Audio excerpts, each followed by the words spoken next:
Hello, দুপুরবেলা কিন্তু ভালোই গরম পড়ে, তাই আমিও ডিউটি শেষে একটু পপসিকল নিয়ে চলে এসেছি।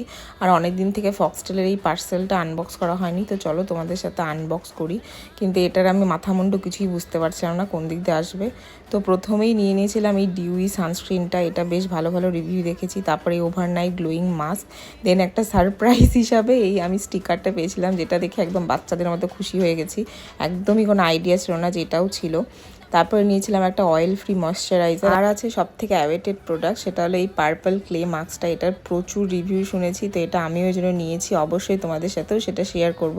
আর সাথে দিয়েছিল ফেস ওয়াশের একটা স্যাম্পল স্যাশে। দেন সন্ধেবেলা সবাই মিলে গল্প করতে করতে একটু খিদে পেয়ে গেছিলো, তাই পিৎজা অর্ডার করে দিয়েছিলাম। আর পিৎজা তো আমার ফেভারিট, তো ভালোই লাগে খেতে, তাই সেটা বসে বসে এখন খাচ্ছি। আর আজকে সারাদিন আমি প্রচুর গিফটস পেয়েছি, সেটা হলো এই কানেরগুলো, ভীষণ সুন্দর যেগুলো। তো that's it for today, bye bye.